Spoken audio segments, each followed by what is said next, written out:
Once upon a midnight dreary, while I pondered weak and weary over many a quaint and curious volume of forgotten lore, while I nodded, nearly napping, suddenly there came a tapping, as of someone gently rapping at my chamber door.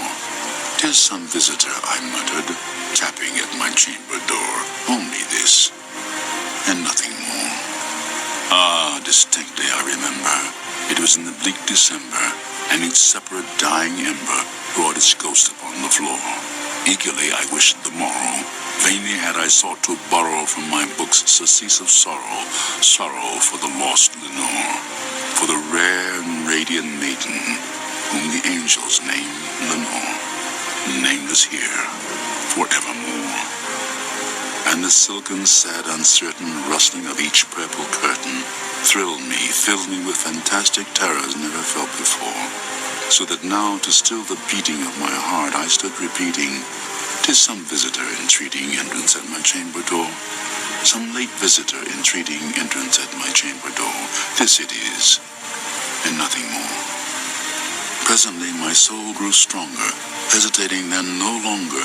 "Sir," said I, "or madam, truly, your forgiveness I implore, but the fact is I was napping, and so gently you came rapping, and so faintly you came tapping, tapping at my chamber door, that I scarce was sure I heard you. Here, I opened wide the door.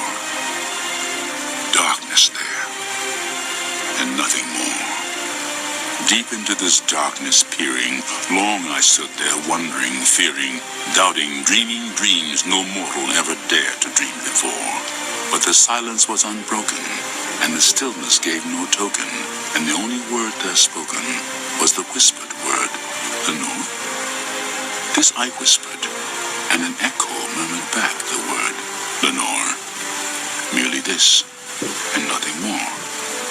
Back into the chamber turning, all my soul within me burning, soon again I heard a tapping somewhat louder than before. "Surely," said I, "surely that is something at my window lattice. Let me see then what thereat is, and this mystery explore.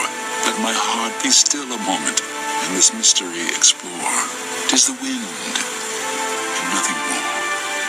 Open here I flung the shutter, when with many a flirt and flutter, in there stepped a stately raven of the saintly days of yore.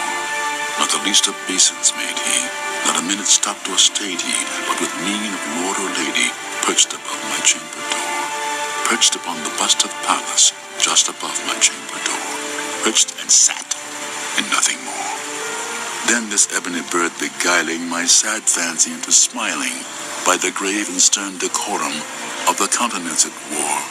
"Though thy crest be shorn and shaven, thou," I said, "art sure no craven. Ghastly, grim, and ancient raven, wandering from the nightly shore, tell me what thy lordly name is on the night's Plutonian shore." Quoth the raven, "Nevermore."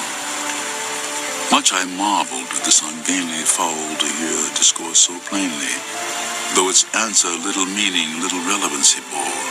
For we cannot help agreeing that no living human being ever yet was blessed with seeing bird above his chamber door, bird or beast upon the sculptured bust above his chamber door, with such a name as Nevermore. But the raven, sitting lonely on the placid bust, spoke only that one word, as if his soul in that one word he did outpour. Nothing further than he uttered, not a feather than he fluttered, till I scarcely more than muttered, "Other friends have flown before. On the morrow he will leave me, as my hopes have flown before." Then the bird said, "Nevermore." Startled by the stillness broken by reply so aptly spoken, "Doubtless," said I, "what it utters is its only stock and store, caught from some unhappy master, whom unmerciful disaster followed fast and followed faster, till his songs one burden bore, to the dirges of his hope that melancholy burden bore, of never, nevermore." But the raven still beguiling my sad fancy into smiling, straight I wheel a cushioned seat in front of bird and bust and door. Then upon the velvet sinking, I betook myself to linking fancy unto fancy, thinking what this ominous bird of yore, what this grim, ungainly, ghastly, gaunt, and ominous bird of yore meant in croaking nevermore. This I sat engaged in guessing, but no syllable expressing to the fowl whose fiery eyes now burned into my bosom's core.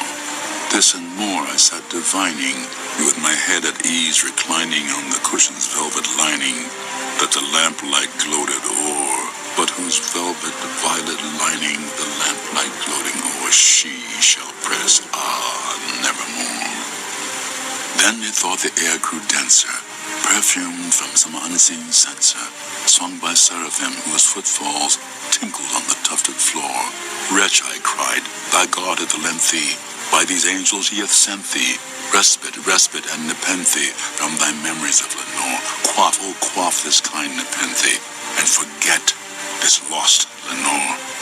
Quoth the raven, nevermore. Prophet said I, thing of evil, prophet still if bird or devil, whether tempter sent or whether tempest tossed thee or shore. Desolate yet all undaunted on this desert land enchanted, on this home by horror haunted. Tell me truly, I implore, is there balm in Gilead? Tell me, I implore. Quoth the raven, nevermore. Prophet said I, thing of evil, prophet still if bird or devil, by that heaven that bends above us, by that God we both adore. Tell this soul with sorrow laden, if within the distant Aden, it shall clasp a sainted maiden, whom the angels name Lenore. Clasp a rare and radiant maiden, whom the angels name Lenore. Quoth the raven, nevermore. Be that word our sign of parting, bird or fiend, I shrieked upstarting. Get thee back into the tempest and the night's Plutonian shore.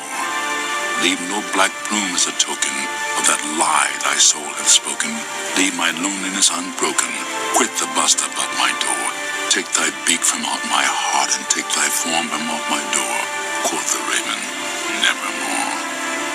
And the raven, never flitting, still is sitting on the pallid bust of Pallas just above my chamber door.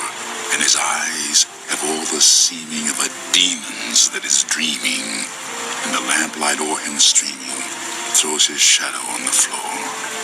And my soul, from out that shadow that lies floating on the floor, shall be lifted nevermore.